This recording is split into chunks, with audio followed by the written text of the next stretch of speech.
Selamat pagi, siang, dan sore. Kami dari kelompok 2 akan menjelaskan mengenai dua bab. Bab pertama mengenai etika profesi, kode etik dan tantangannya, dan yang kedua utilitarian dan deontologi. Pertama-tama akan perkenalkan terlebih dahulu anggota kelompok kami. Yang pertama Anggi Aprianti, yang kedua Delia Amanda Putri, yang ketiga Indah Purnamasari, yang keempat Pratama Febrisya Putra, dan yang kelima Yulia Fiorentina. Adapun daftar isi yang akan kami jelaskan pada bab pertama yaitu arti etika profesi, prinsip-prinsip etis profesi, kode etik profesi, pentingnya etika bagi akuntan, dan yang terakhir tantangan studi etika dalam profesi akuntansi. Etika profesi adalah prinsip-prinsip yang berlaku pada bidang tertentu. Etika terbagi menjadi dua. Yang pertama etika umum, tentang kondisi-kondisi dasar bagaimana manusia bertindak secara etis, bagaimana mengambil keputusan, serta mendalami rasionalitas standar moral perbuatan atau teori-teori etika dan prinsip moral dasar dalam mengambil keputusan. Yang kedua, etika khusus, yaitu prinsip-prinsip moral dasar yang diterapkan dalam bidang tertentu. Terbagi dalam dua bagian, yang pertama etika individual, yang kedua etika sosial. Prinsip-prinsip etis profesi terbagi menjadi 4. Yang pertama yaitu tanggung jawab. Menurut John Martin Fisher dan Mark Rafiza, tanggung jawab menyangkut dua hal, yakni pelaksanaan tugas dan konsekuensinya. Yang kedua keadilan, agar dalam menjalankan pekerjaannya, kaum profesional menjamin hak semua pihak. Yang ketiga otonomi. Dan yang keempat kepercayaan. Menurut Francis Fukuyama, kepercayaan adalah modal sosial yang sangat penting dalam profesi. Baiklah, untuk slide selanjutnya akan dijelaskan oleh rekan saya. Kepada Delia Amanda Putri, saya persilahkan.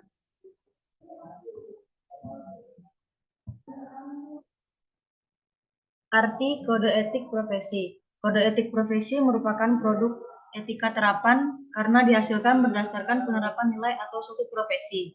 Fungsi kode etik: 1. Menjadi rambu-rambu moral bagi kaum profesional. 2. Melindungi profesi dan kaum profesional serta masyarakat.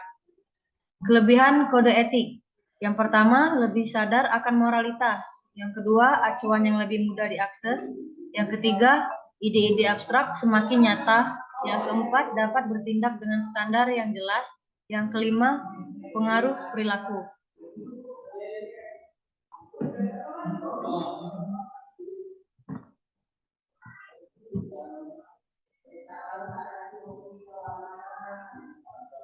Selanjutnya, pentingnya etika bagi akuntan. Yang pertama, memberi alasan rasional. Yang kedua, memberi insight. Yang ketiga, memberi pemikiran yang jernih. Yang keempat, memberi bobot argumen etis. Yang kelima, mengidentifikasi standar etis yang tepat.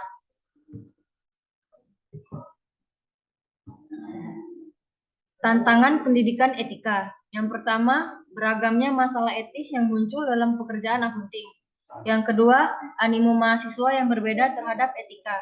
Yang ketiga, tantangan akuntansi yang begitu banyak di tengah arus globalisasi. Yang keempat, etika sebagai sebuah ilmu sangat berbeda dengan ilmu lain.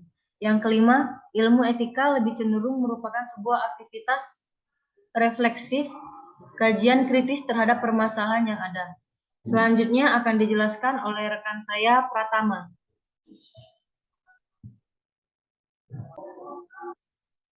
Saya akan melanjutkan dari Delia yang berjudul bab 2 tentang utilitarian dan deontologi.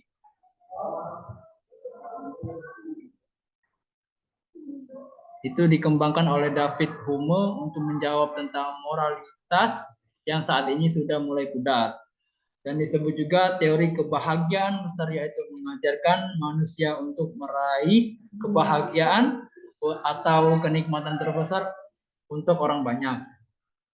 Jeremy Bentham, James Hill, J. Stuart Mill menyatakan bahwa teori utilitarian menekankan pada manfaat atau kegunaan yang mengandung prinsip moral tertinggi yang disebut dengan azas kegunaan atau manfaat.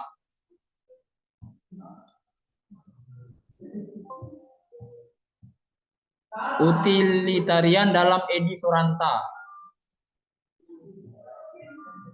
Paham atau aliran dalam filsafat moral yang menekankan prinsip, manfaat, atau kegunaan. Sebagai prinsip moral yang paling mendasar, sesuatu dapat dijadikan norma moral kalau sesuatu itu berguna.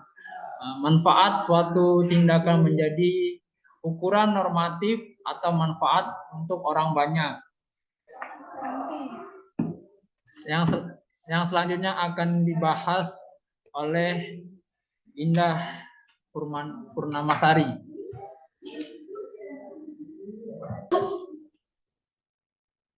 Ciri-ciri utilitarian. 1. Kritis, tidak bisa menerima norma moral yang ada sebelum melihat seberapa besar manfaatnya. 2. Rasional, setiap norma moral yang ada selalu dipertanyakan dulu berguna atau tidak. 3. Teologis, melihat suatu tindakan baik tujuannya. 4. Universalis, lebih pada untuk kepentingan umum. Teori utilitarian ada 2. Utilitarian tindakan. Suatu tindakan dianggap baik bila tindakan itu membawa akibat yang menguntungkan. Yang kedua, utilitarian peraturan merupakan perbaikan untuk tindakan sesuatu dipandang baik kalau berguna atau tidak melanggar hukum.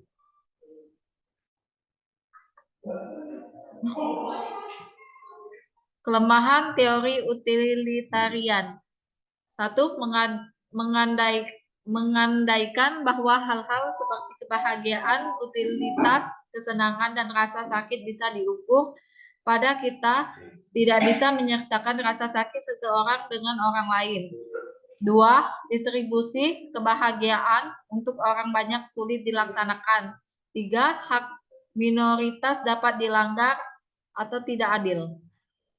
Yang keempat, mengabaikan motivasi karena hanya berfokus pada konsekuensi. Yang kelima, kesulitan menentukan nilai suatu akibat. Baiklah, selanjutnya akan dilanjutkan oleh Anggi.